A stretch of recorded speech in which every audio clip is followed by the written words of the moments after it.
Você é enviado em uma missão de repovoar a Terra, mas descobre que algo aconteceu no meio do caminho e os seres humanos evoluíram. E aí, pessoal, eu sou F, o extraterrestre fraudulento, e se prepara, pois vamos recapitular o filme Pandoro. Então pega sua cueca antigravidade e vem comigo. O filme começa mostrando que a humanidade estava evoluindo, mas a cada 30 anos a população multiplicava de forma absurda e chegou um ponto onde o planeta Terra não era mais capaz de suportar a população, e enviaram algumas pessoas para colonizar outro planeta, na nave Elysium. E galera, esses filmes de colonização dá uma merda forte. Depois disso, vemos um cara preso dentro de uma cápsula, desesperado, preso por muitos cabos, mas ele consegue sair e começa a olhar onde estava e parecia um tipo de sala de comando, com computadores de bordo, mas estava muito escuro, além de estar sem energia no local. E ele encontra sua roupa, mas não lembra de muita coisa, pois estava em hipersono, que era um sistema de quando a pessoa dorme ela não envelhece, pois a viagem seria muito longa, mas isso causava perda de memória temporária. Aparentemente tudo está trancado e sem energia não tem muito o que fazer, e depois de tudo tremer sai mais um cara de uma cápsula, e esse cara era o comandante Peyton, e eles têm uma tatuagem no braço mostrando qual a função deles na nave. Então eles conseguem ligar uma bateria reserva manual, mas não conseguem contato com ninguém pela nave. E agora já vai começar o momento de claustrofobia, pois ele decide procurar uma saída pela tubulação de ar. E sabemos que para ficar preso e dar merda é um palito. E no momento que ele fica preso entre os cabos, a nave aparentemente gira e ele cai com o rosto no chão e com os braços presos. E galera, nesse momento me deu 3 taquicardíacas, porque do lado dele tinha um outro cara falecido mostrando que já ficaram presos ali da mesma forma. Bauer começa a procurar pelo local e aparentemente não tem ninguém vivo no lugar. E o sinal do Peyton caiu. E ele começa a vasculhar procurando alguma forma de vida e encontra uma mulher que começa a correr. E no corredor aparece um cara meio falecido pendurado por cordas. E era uma armadilha. E aquela mulher aparece, mete a porrada nele e chama a mãe dele de galinha e o pai de coxinha. E começa a vir vários gritos bizarros no fim do corredor. E ela mete o pé. E ele vê que tem algo de errado e só sai correndo para não dar uma falecida. E passam vários bichos horríveis, parecendo que levaram várias bicudas e que sofrem algum tipo de exposição bizarra. Então ele tenta se esconder no armário, mas quem aparece é o Mario. E o sinal com Peyton volta e o bicho escuta, mas acaba levando aquele corpo que estava preso. E ele diz pra Peyton que aquilo que atacou ele não era humano. E ele começa a se lembrar de algumas coisas da vida dele, pois ele tinha uma esposa. Só não sabia onde ela estava. E ele lembra que eles estavam naquela nave com uma passagem só de ida. E Peyton diz que eles precisavam focar em primeiro salvar a nave e depois procurar os sobreviventes, pois o núcleo estava tentando reiniciar, mas estava em curto, e que daqui a algumas horas provavelmente ele se desligaria e seria o fim de todos. E agora começa a grande saga de conseguir chegar no núcleo. O problema é que ele teria que passar por muitos lugares perigosos e Peyton diz que existe uma doença chamada Pandoro, onde quando a pessoa fica muito tempo em hipersono, começa a ter alucinações e depois acaba tomando decisões idiotas. E ele conta que um cara fez isso pois ficou desesperado e jogou toda uma população de uma nave no espaço. No caminho ele encontra uma outra armadilha, mas com uma bomba, e o cara que estava preso ainda estava vivo e ele é um sobrevivente, pois é o nosso amigo caçador de zumbi. Ele era da equipe 6 que deveria vir depois deles, para ver como estão as coisas na nave, pois eles se revezam em turnos para conseguir durar essa viagem que duraria uns 150 anos. E ele começa a dizer que ali não era mais seguro e que poderia dar muito ruim, e os bichos começam a chegar e no caminho Bauer consegue uma arma de pulso, mas eram muitos bichos. Eles estão se escondendo daqueles bichos, mas o cara acaba sendo pego e é devorado vivo. E Bauer tenta o salvar, mas erra o tiro e ainda alerta a posição dele. E na fuga ainda pega uma armadilha, mas aparece um maluco muito doido e o salva. Mas ele não falava o idioma dele, mas ele percebe que ele era da equipe de pilotos. Ele mostra que era da equipe de agricultura. E Bauer tenta explicar que ele precisava chegar no núcleo da nave para que todos conseguissem sair vivos. E ele entende.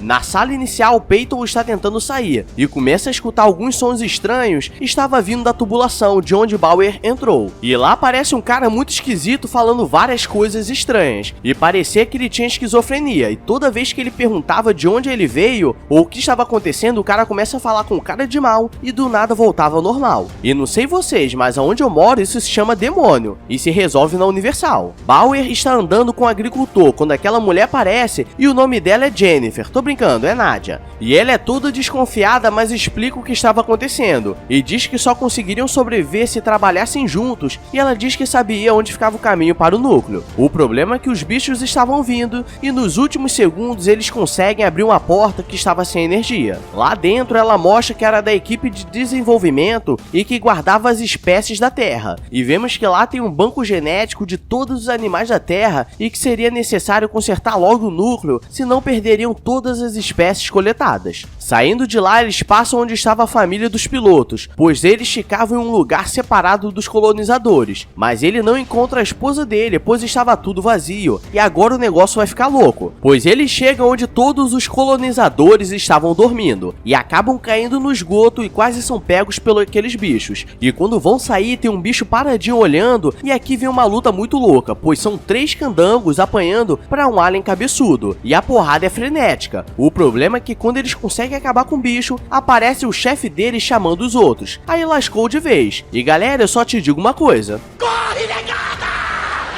Eles só são salvos porque uma cápsula abriu do nada e o cara nem sabia o que estava acontecendo e foi comido vivo, e da forma literal. Mas sabemos que sempre tem um alien taradinho ali que fica ali no meio dando uma reladinha humilde. Peyton está conversando com aquele cara que encontrou e ele estava traumatizado com alguma coisa que aconteceu. Ele diz que teve que atacar a tripulação dele para se proteger, pois um dos sintomas da Pandorium é tremedeira e depois vem a loucura, e Peyton pega um tranquilizante de segurança, pois aquele cara poderia surtar de novo e daria ruim. Bauer consegue entrar em uma sala e aparentemente estava tudo bem. E lá tem um cara muito louco e ele diz que faria uma comida para eles, pois eles acabaram de acordar. E ele começa a fazer cocô com óleo de motor e o cara é muito louco, começa a contar uma história que aconteceu há anos atrás. Quando eles estavam fazendo uma viagem, receberam uma mensagem da Terra. E um dos pilotos começou a surtar, pois achou que o pessoal não teria esperança. E começou a atacar todos os companheiros e eles percebem que foram drogados e começam a desmaiar. Quando acordam, eles estavam amarrados de cabeça para baixo, e ele diz que não é nada pessoal, mas vai comer eles, pois queria sobreviver. E Bauer diz que se ele fizesse isso, todos ali dariam uma falecida, pois eles tinham menos de 1 hora até o núcleo desligar. E ele explica o que estava acontecendo e o cara o solta. E ele começa a falar com Peyton pedindo ajuda para saber quanto tempo faltava, e faltava apenas 40 minutos. No meio do caminho aparece uma criança alien com mó cabeção e começa a gritar, chamando a atenção dos outros. E agora Bauer está se lembrando de tudo que aconteceu, pois na verdade é que quando estava na Terra a esposa dele não queria ir com ele nessa missão, então ele foi sozinho pois não tinha nada a perder. E no meio do caminho ele encontra uma cápsula com o nome Peyton, o que não fazia sentido, pois ele era capitão e a cápsula dele não estaria ali. E como vocês curtem essa coisa de loucuragem, eles começam a chegar no reator. O problema é que todos aqueles bichos estavam dormindo lá embaixo, o que explicava porque eles eram bizarros assim. E parando para pensar pelo tamanho do crânio deles, com estudo acho que eles seriam mais inteligentes do que os humanos. Enquanto eles estão pensando no que fazia, o Cabo Galo, que o Peyton havia acordado, começa a dizer que eles não deveriam fazer aquilo, pois seria loucura, e Peyton o prende em uma cápsula. Bauer acaba caindo no meio do bicho dos coco largo, porque a ponte caiu e ele começa a se disfarçar usando algumas roupas com cheiro de cocô. O problema é que quando ele estava quase saindo, o cara que come cocô deixou a lanterna cair e geral acordou, e o agricultor aproveita para chamar a atenção deles enquanto ele reinicia manualmente o reator, e ele consegue e muitos bichos são falecidos. O agricultor começa a lutar com o líder dos cocos largos, e é uma luta frenética e ele consegue vencer na sorte. O problema é que aparece aquela criança cabeçuda do inferno e ele fica com pena, mas ela passa a peixeira nele. O Cabo Galo consegue sair da cápsula e começa a brigar com Peyton, e agora vem um grande plot twist, pois quando Peyton é sedado, descobrimos que na verdade eles são a mesma pessoa, pois Peyton não existe, só o Galo. E ele vai para a sala de controle central, e agora Bauer lembrou de tudo e sabe que ele não era o comandante da nave, pois a história é que quando eles receberam a mensagem da Terra, ele surtou, pois a Terra havia sido destruída e eles eram os únicos humanos sobreviventes. E na nave haviam 60 mil pessoas, e quando abre o vidro da nave está tudo preto e eles começam a brigar, e descobrimos que na verdade eles estavam debaixo do oceano e que já haviam chegado no novo planeta há mais de 900 anos, estrelas, mas a nave afundou no mar. Por isso eles não viam as estrelas, e no final eles conseguem sair em um módulo de evacuação, pois começou a entrar muita água na nave. E galera, agora a história é a seguinte, eles precisam repovoar a Terra com 1.200 candangos que estavam dormindo por 900 anos. Aí começa a nascer umas crianças meio erradas igual aqueles cabeçudos, aí nego reclama, pois pra quem não sabe, não é recomendado você se relacionar com parentes próximos, pois pode ativar algum gene com problemas. Mas é isso galera, achei esse filme top e olha que não dava nada por ele, mas me surpreendeu. Mas agora eu quero ver os seres humanos conseguindo ferrar outro planeta em menos de 1000 anos. E se chegou até aqui, se inscreve aí com o sininho ativado pra sobreviver a esse fim de semana de loucuragem. Pois hoje estou gordinho e gostoso e me segue na plataforma Roxinha de Lives que está frenético por lá. Então vou nessa, então beijos, abraços e